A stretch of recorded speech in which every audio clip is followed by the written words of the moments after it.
오늘 말씀은 요한복음 12장 20절에서 36절까지의 말씀입니다. 요한복음 12장 20절에서 36절까지의 말씀 우리 한 절씩 교독하도록 하겠습니다. 20절 제가 먼저 읽겠습니다. 명절에 예배하러 올라온 사람 중에 헬라인이 몇 있는데 그들이 갈릴리 베세다 사람 빌립에게 가서 청하여 이르되 선생이여 우리가 예수를 배우고자 하나이다 하니 빌립이 안드레에게 가서 말하고 안드레와 빌립이 예수께 가서 여쭈니 예수께서 대답하여 이르시되 인자가 영광을 얻을 때가 왔도다. 내가 진실로 진실로 너희에게 이르노니 한 알의 밀이 땅에 떨어져 죽지 아니하면 한 알 그대로 있고 죽으면 많은 열매를 맺느니라.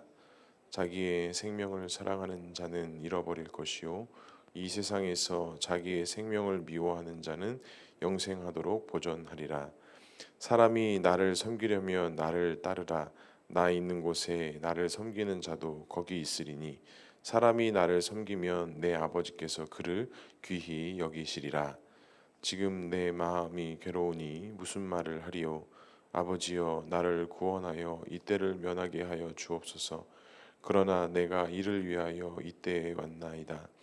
아버지여 아버지의 이름을 영광스럽게 하옵소서 하시니 이에 하늘에서 소리가 나서 이르되 내가 이미 영광스럽게 하였고 또 다시 영광스럽게 하리라 하시니 곁에 서서 들은 무리는 천둥이 울었다고도 하며 또 어떤 이들은 천사가 그에게 말하였다고도 하니 예수께서 대답하여 이르시되 이 소리가 난 것은 나를 위한 것이 아니요 너희를 위한 것이니라. 이제 이 세상에 대한 심판이 이르렀으니 이 세상의 임금이 쫓겨나리라. 내가 땅에서 들리면 모든 사람을 내게로 이끌겠노라 하시니 이렇게 말씀하심은 자기가 어떠한 죽음으로 죽을 것을 보이심이로라. 이에 무리가 대답하되 우리는 율법에서 그리스도가 영원히 계시다 함을 들었거늘 너는 어찌하여 인자가 들려야 하리라 하느냐. 이 인자는 누구냐. 예수께서 이르시되 아직 잠시 동안 빛이 너희 중에 있으니 빛이 있을 동안에 다녀 어두움에 붙잡히지 않게 하라. 어두움에 다니는 자는 그 가는 곳을 알지 못하느니라. 함께 읽겠습니다. 너희에게 아직 빛이 있을 동안에 빛을 믿으라. 그리하면 빛의 아들이 되리라. 아멘. 오늘도 말씀과 기도의 제나로 성도님들을 사랑하고 축복합니다. 본문의 말씀을 통해서 오늘도 주님의 귀한 음성 듣는 귀한 시간 되기를 소망합니다. 예루살렘으로 입성하셨습니다. 그런데 오늘 본문의 시작을 보면 그 예배하러 올라온 사람 중에 헬라인과의 만남에 대한 이야기를 하고 있습니다. 여기서 이제 헬라인이라고 한다면 유대인들 입장에서는 헬라인은 이방인입니다.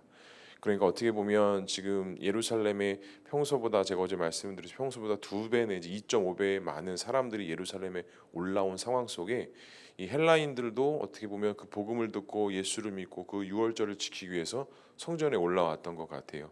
근데 당시 문헌과 기록에 보면 이 이방인들은 그 예루살렘 성전의 근처에 이르는 것이 힘들었다고 합니다. 그 이방인들이 접근할 수 있는 이방인 뜰 안으로만 올 수 있었고 그 이상으로는 더 이상 올 수 없었다라는 것이죠. 그러니까 믿음을 통해서 지금 유월절을 지키기 위해서 올라온 이들이지만 어찌 보면 그 많은 유대인들의 눈에는 또 이방인처럼 보여지고 가시처럼 보여지는 그러한 족속들이 지금 예수님을 만나기 위해서 지금 예수님 곁으로 온 것입니다. 그러니까 이들 안에 가지고 있었던 신앙과 믿음의 그 진실성이 어떻게 보면 참 높았던 것 같아요. 그러니까 되게 심리적으로나 마음적으로 상황적으로는 되게 쫓기는 상황, 어떻게 보면 좀 손가락질을 받을 수 있는 그런 상황임에도 불구하고 이들이 예수님을 만나고자 하는 그런 열망과 열정이 이들 안에 있었던 것 같습니다. 그 가운데 대화 중에 이제 예수님께서 중요한 것들을 많이 말씀하십니다. 첫 번째로 예수님께서는 세상에 생명을 주시기 위한 방법을 무엇이라고 말씀하십니까? 24절에 이렇게 말씀합니다. 내가 진실로 진실로 너에게 이르노니 한 알의 밀이 땅에 떨어져 죽지 아니하면 한 알 그대로 있고 죽으면 많은 열매가 맺느니라라고 하시면서 자신이 이제 이 땅에서의 그 십자가 지실 사명과 그 길에 대한 이야기들을 하십니다. 그런데 이 이야기가 지금 유대인들과 같은 무리 속에서 말씀하셨는지 아니면 헬라인들에게만 말씀하셨는지는 정확하게 묘사될 수 없지만, 만약에 헬라인들에게만 이게 말씀이 전달된 부분이라면 아마 헬라인들이 이 예수님의 이야기를 들었을 때는 상당히 충격 아닌 충격을 받았을 것 같아요. 그러니까 이들이 이방인으로서 그 예수 그리스도의 가르침과 복음을 듣고 신앙을 지키고 신앙에 대한 어떤 그런 열망들이 나오는 그 시점에서 예수님을 만나기 위해서 그 첫, 어떻게 보면 첫 1대1 대면은 그 한 상황 속에 예수님의 그 첫 마디가 내가 떨어져 하늘의 밀이 떨어져 죽으면 많은 열매를 맺는다라는 말씀을 하시는 거예요. 그러니까 이 신앙의 열망을 가지고 있고 어떤 꿈을 가지고 있고 좀 열망을 가지고 있었던 헬라인들의 입장에서 죽어야 된다, 하늘이 떨어져 많은 열매를 맺는다, 이 말은 아마 헬라인들에게는 되게 충격 아닌 충격, 좀 놀라움으로 아마 다가오지 않았을까, 그렇게 묵상이 되었습니다. 그러니까 예수님께서는 자신의 생명을 잃어버리고 또 세상에서 자신의 생명을 미워하는 자는 미워하고 자신의 그 죽음 앞에 나오는 자는 많은 열매를 맺는다. 그러니까 이 땅에서 자기를 지키는 자는 잃을 것이고 자기의 생명을 잃어버리는 자는 많은 열매를 맺는다는, 어떻게 보면 헬라인들의 입장에서는 좀 알아들을 수 없는 이야기들을 예수님께서 하신 것이라고 할 수 있죠. 그러니까 예수님은 하나님 나라 영광의 때와 은혜들을 말씀하시면서 자신의 죽음을 이야기하고, 너희들이 생각하고 너희들이 열망하는 그런 희망적인 모습이 아니라 나는 이 땅에서의 어떤 죽음, 낮아짐, 섬김의 모습들을 일관적으로 보여주시면서 그들이 가지고 있었던 열망적인 모습과는 좀 다른 부분의 충격적인 이야기들을 지금 예수님께서 하셨다라는 거예요. 근데 오늘 이 요한이 이 본문을 기록하면서 몇 가지 중요한 요소들을 많이 심겨놨습니다. 그러니까 23절에 그 헬라인들이 예수님 만나고자 합니다라는 그 빌립과 안드레의 말을 듣고 나서 예수님께서 이르시되 인자가 영광을 얻을 때가 왔다라고 이렇게 이야기하세요. 그러니까 참 이 말도 이 상황 속에 왜 이런 말씀들을 하실까, 왜 이렇게 좀 이해하기 힘든 말씀들을 예수님께서 많이 하셨을까라고 했었을 때, 저도 이 말씀을 좀 어제 곰곰이 묵상하면서 아마 예수님께서 이 땅에 오신 이유가 단순히 어떤 유대인들만을 구원하심이 아니라 온 인류를 구원하시기 위함이었잖아요. 그런데 지금 그 6월절 마지막 그 어떻게 보면 마지막 그 상황 속에 있는 예수님께서 그 이방인들이라고 할 수 있는 헬라인들이 예수를 만나고자 오는 소식을 듣고 아마 예수님은 이런 말씀하셔. 이제 됐구나. 이제 하나님의 영광의 때가, 내가 이제 십자가에서 이제 내가 달려 죽어야 될 때가 왔구나. 왜냐하면 이방인들이라고 말하고 하는 자들도 이제 예수님께 나오기 시작했고 예수님에 대한 그 복음에 대한 궁금증들을 갖기 시작했다라는 거예요. 그러니까 그 대속과 새 생명을 주시는 분은 분명히 하나님 되시고 예수 그리스도를 통해서 유대인이나 이방인이나 할 것 없이 그 믿음으로 나아오는 자들에게는 하나님의 자녀가 되고 구원받게 하는 놀라운 역사가 그들 가운데 있을 것이다 라는 예수님의 말씀이라는 것입니다. 그래서 26절 또 27절 이렇게 보면 예수님의 그 마음들이 잘 담겨져 있습니다. 26절에는 이렇게 말씀합니다. 사람이 나를 섬기면 나를 따르라. 나 있는 곳에 나를 섬기는 자도 거기 있으리니 사람이 나를 섬기면 내 아버지께서 그를 귀히 여기시리라 라고 말씀합니다. 자, 예수님께서 말씀하신 이 26절은 헬라인들의 입장에서는 되게 희망을 볼 수 있는 말씀입니다.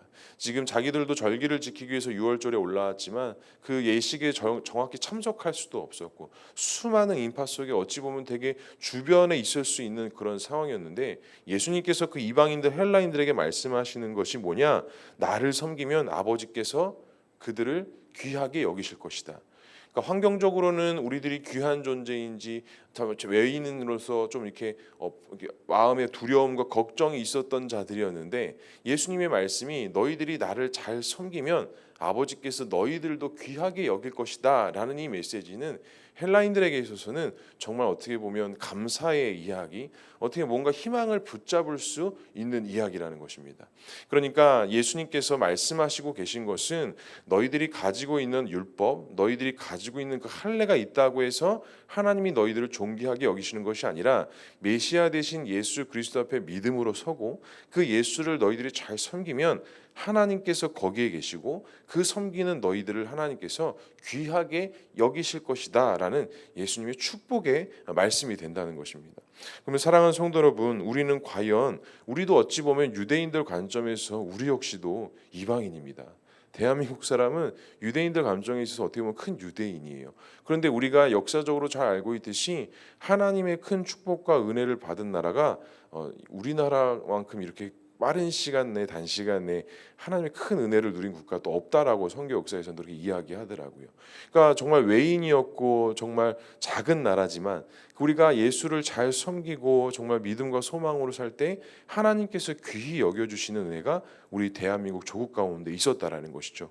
우리의 삶과 우리의 신앙을 돌아보면 또 어떻습니까? 성도 여러분, 우리가 어떨 때 하나님의 가장 큰 은혜를 누리고 어떨 때 하나님 큰 축복을 우리가 누리게 됩니까? 정말 우리가 예수 그리스도 앞에 온전한 믿음으로 세워지고 그 믿음의 길을 걸어갈 때 우리가 하나님의 은혜를 가장 크게 누리고 있지 않습니까? 간절히 바랍니다. 오늘 하루도 우리의 모든 삶이 정말 우리가 이방인일 수 있지만 예수 그리스도의 그 믿음 앞에 신앙 앞에 온전히 세워져서 하나님께서 우리를 귀히 여기시는 그 귀한 음성 듣고 그 귀한 인도함 받고 살아가는 저와 우리 모두가 될 수 있길 주님의 이름으로 간절히 축복합니다. 두 번째로는 예수님의 십자가의 길을 통해서 진정으로 나타나고자 하셨던 것은 무엇일까요? 28절 이렇게 말씀하고 있습니다. 아버지여, 아버지의 이름을 영광스럽게 하옵소서 하시니 이는 하늘에서 소리가 나서 이르되 내가 이미 영광스럽게 하였고 또다시 영광스럽게 하리라 하시니. 그러니까 지금 예수님의 그 사역의 목적과 방향을 분명하게 다시 한번 말씀하십니다. 그러니까 지금 예수님께서 하시는 모든 사역은 누구의 영광을 위한 것이라는 거예요? 하나님의 영광을 위한 것이다. 나는 아버지의 이름으로 아버지를 영광스럽게 하옵소서라는 예수님의 어떤 그런 가슴 어린 좀 이렇게 중심의 내용들을 우리가 담고 있습니다. 근데 한 절 앞서에 보면 27절에 예수님의 마음이 되게 괴로우셨던 것 같아요. 27절에 보니까 지금 내 마음이 괴로우니 무슨 말을 하리요? 아버지여, 나를 구원하여 이때를 면하게 하여 주옵소서. 그러나 내가 이를 위하여 이때에 왔나이다라고 말씀하십니다. 요한복음에서는 예수님의 어떤 그런 십자가 지시기 전에 고뇌의 사건들을 잘 다루고 있지 않지만 다른 공간복음서에 보게 되면 특히 누가복음에 보게 되면 그 예수님께서 십자가 지시기 전에 되게 고통스러워하시고 눈물로 기도하시는 그런 장면들이 좀 많이 담겨져 있어요. 그러니까 예수님께서도 지금 이 유월절을 지키시고 이제 십자가 사건을 지시기 위해서 많은 것들을 감당하시는 가운데 고뇌가 있으셨고 힘듦이 있었고 아마 인간적인 어려운 마음들이 예수님 마음 안에 있었던 것 같아요. 그래서 오늘 요한도 마음이 괴로우시니라는 이런 표현들을 합니다. 그런데 그 마음이 괴로운 가운데 예수님께서 결정적으로 무엇을 말씀하시느냐? 아버지의 영광을 드러나게 하여 주시옵소서. 아버지의 뜻대로 되게 하여 주시옵소서라는 이야기들을 아주 예수님께서는 반복적으로 하셨다라는 것입니다. 그런데 이 이야기가 예수님의 어떤 막 절박함이나 인간의 어떤 두려움의 음성으로 들린 게 아니라 오늘 요한이 기록하기를 28절과 29절에 보면 곁에 서서 듣는 무리는 천둥이 울었다고도 말하기도 하고 또 어떤 사람은 천사가 그에게 말하였다라고 이렇게 이야기를 합니다. 그러니까 예수님께서 이 선포하시고 고백하시는 이 장면을 우리가 좀 상상해 보면 하나님의 영광을 드러내게 하여 주옵소서. 이런 정도의 외침과 선포가 아니었다라는 거예요. 아마 예수님께서는 이와 같은 선포를 하시는 것들이 정말 큰 소리로 정말 많은 사람들이 들을 수 있도록 또 그 많은 사람들이 그 예수님의 선포를 들으면서 저것은 하늘에서 나는 음성이다, 마치 하늘에서 천사가 말한 음성이다 라고 느꼈을 정도로 아마 예수님은 확신에 찬 그런 어떤 믿음에 찬 분명한 선포이고 믿음의 고백이었다라는 것입니다. 우리가 이를 통해서 우리에게 적용할 수 있는 것은 무엇이 있을까요? 우리도 하나님의 영광을 위한다, 예수 그리스도의 그 믿음의 길을 걸어간다고 할 때 우리가 어떻게 보면 작고 연약한 우리의 상황과 처지 때문에 그것을 그냥 작게 붙잡고 있는 것 같지만 우리의 이 믿음의 선포는 분명해야 됩니다. 우리가 하나님의 영광을 위해 살고 예수 그리스도의 그 제자다운 삶을 살아간다는 그 믿음의 고백을 할 때는 분명한 믿음의 고백과 선포가 있어야 된다는 거예요. 그 선포 자체에 하나님의 영광이 있고 그 고백 자체에 하나님의 역사하심이 분명히 나타난다는 것입니다. 성도 여러분, 오늘 기도할 때 오늘 하루 믿음을 살아갈 때 이와 같은 믿음의 고백, 이런 확실한 선포를 하면서 살아갈 수 있는 저와 우리 모두가 될 수 있기를 주님의 이름으로 간절히 축복합니다. 마지막으로 예수님께서 예수님의 들려 올려지심을 말씀하시는데 과연 예수님을 무엇을 들려 올려진다라고 말씀하셨을까요? 우리 34절의 말씀 함께 읽어보겠습니다. 이에 무리가 대답하되 우리는 율법에서 그리스도가 영원히 계시다 함을 들었거늘 너는 어찌하여 인자가 들려야 하리라 하느냐? 인자가 누구냐? 아멘. 오늘 이 예수님의 음성을 듣고 예수님의 이야기를 들었던 사람들이 예수님께서 32절에 내가 땅에서 들리면 모든 사람들에게 내게로 이끌겠노라 하시니 라면서 자신이 들려져야 할 것을 이야기하세요. 근데 오늘 지금 34절에 보면 무리들이 예수님께 이야기합니다. 그 들려 올려진다라는 게 무엇이냐? 율법에서는 들려 올라지는 게 영원히 함께 계신다라는 건데 도대체 인자가 누구이며 인자가 들려진다라는 것은 무엇이냐라고 이야기하는 거예요. 그러니까 제가 지금 앞서 요한복음 계속 설명하면서 말씀 나누면서 이야기했던 게 어제도 예수님께서 입성하는 것들만 환영하면서 했던 것들이 자신들이 생각하고 있던 어떤 정치적인 그런 메시아의 사상이 있었다라는 거예요. 그러니까 어떤 거예요? 실제적인 왕이 되셔서 우리를 정치적으로나 종교적으로나 해결해주고 풀어주는 그런 메시아를 이들은 기다리고 열망하고 있었어요. 그런데 오늘 예수님께서 자꾸 하시는 말씀은 내가 죽어야 한다라고 하고 미랄이 떨어져야 많은 열매를 맺어야 한다고 하니까 아마 이 헬라인들 입장에서도 또 이 안에 같은 유대인들도 있었는지 모르겠지만 예수님께서 지금 계속 하시는 말씀들이 이들의 눈과 관점에서는 너무 어긋나 있는 거예요. 아마 헬라인 관점에서라고 본다면 헬라인들도 율법을 이렇게 보면서 저 메시아가 나타나면 이스라엘의 왕이 되시고 그 왕권을 가진 자가 로마의 통치를 다 무너뜨리고 실제적인 왕과 다스림을 나타낼 것이구나. 이런 어떤 이들의 종교적인 열망이 아마 헬라인들에도 분명히 있었을 것이라는 겁니다. 근데 예수님께서 지금 오늘 만나서 하시는 말씀이 보여요. 내가 죽어야 된다. 미랄이 떨어져야 된다. 내가 들려 올라질 것이다. 그리고 많은 사람들이 내게 올 것이다 라고 이야기하는데 이 사람들 안에 이제 여러 가지 혼란스러운 것들이 오기 시작하는 거예요. 아니 저 예수라고 한다면 저가 메시아라고 한다면 정말 하나님의 나라를 회복하게 하신다고 한다면 저 사람이 왕이 돼서 우리를 좀 살려주시고 우리를 이 로마의 업적에서 구출해 줘야 되는데 왜 자꾸 죽음을 이야기하고 왜 자꾸 우리가 이미 들었던 내용들과 다른 것들을 이야기하고 있는 것인가? 그러니까 지금 예수님께서 올려지신다는 것과 이 헬라인들과 또 유대인들이 생각하는 이 예수님의 들려 올라짐은 상당 방향이 지금 다르다라는 거예요. 그러니까 이들이 생각하는 이 종교적인 열망, 이 정치적인 열망이 어떻게 보면 이들의 신앙과 이들의 믿음을 조금 혼란스럽게 하는 부분들이 있었다라는 것입니다. 그러니까 무리들이 들려 올려짐은 자신들이 만들고 세운 왕을 기대하고 있는 거예요. 자신들이 영광스럽게 세울 그 왕의 모습을 사실은 기다리고 있었다라는 것이죠. 하지만 예수님은 어떻습니까? 그런 방향이 아닙니다. 오직 희생과 하나님의 계획과 인도하심을 통해 구원의 은혜를 인도해 주실 수 있다라는 사실입니다. 성도 여러분, 우리 역시도 이 예수님의 올려 들려지심을 예수 그리스도께서 십자가에서 죽으시고 부활하심을 때로는 우리가 하나님의 영광으로 보기보다는 내 안에 어떤 열망, 내가 이루고자 하는 정치적, 종교적인 소망이 어떤 그 안에서 풀어지고자 하는 그런 열망이 우리 안에도 있을 수도 있다라는 사실입니다. 그래서 예수님께서는 말씀하세요. 그 이 헬라인들에게 마지막 부분에 보면 그런 말씀들 많이 하십니다. 너희에게 아직 빛이 있을 동안에 빛을 믿으라. 그리하면 너희들이 빛의 아들이 될 것이다 라고 말씀하십니다. 너희들이 생각하고 너희들이 갈망하던 종교적 정치적 열망이 아니라 나 빛 대신 아들 예수 그리스도를 믿으면 너희들이 빛의 아들이 될 것이다 라는 정말 너희들이 나아가야 될 방향에 대해서 말씀하고 계십니다. 성도 여러분, 우리는 과연 오늘 하루 어떤 빛의 아들로 나아가야 될까요? 우리는 과연 무엇을 바라보고 무엇을 소망으로 품고 나아가야 될까요? 간절히 바라기는 우리가 우리 안에 있던 어떤 열망을 이루고 소망을 이뤄내는 것이 아니라 정말 하나님의 영광, 예수님의 영광을 바라보는 그런 하루 될 수 있기를 주님의 이름으로 간절히 소망합니다. 오늘 우리 각자의 삶 속에서 믿음으로 살아갈 것인데 그 믿음으로 살아가는 삶의 방향 속에서 다른 것이 우리에게 중심이 되는 것이 아니라 정말 이 말씀과 예수님이 중심이 되어져서 믿음으로 온전히 살아가는 저와 우리 모두가 될 수 있기를 주님의 이름으로 간절히 소망합니다. 기도하겠습니다. 사랑과 은혜가 충만하신 하나님 아버지 은혜를 감사합니다. 오늘도 우리에게 귀한 은혜를 허락해 주시고 하루를 살아갈 수 있는 귀한 믿음 주시니 주님 감사합니다. 주님, 오늘도 살아갈 때에 우리가 하나님의 영광을 바라보게 하시고 예수 그리스도의 부활의 영을 바라보게 하셔서 다른 열망과 다른 소망으로 살아가는 것이 아니라 하나님의 귀하신 은혜 가운데 살아가는 우리 모두가 될 수 있도록 주님 인도하여 주시옵소서. 하늘의 미랄이 떨어져야 많은 열매를 맺는다라고 말씀하셨습니다.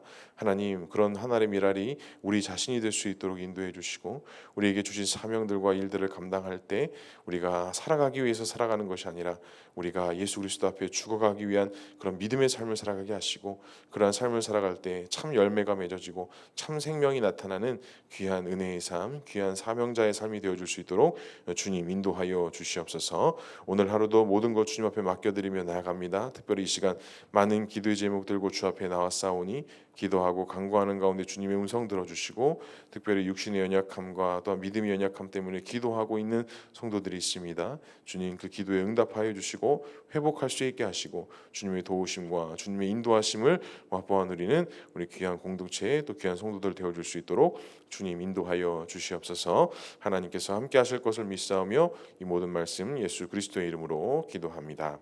아멘.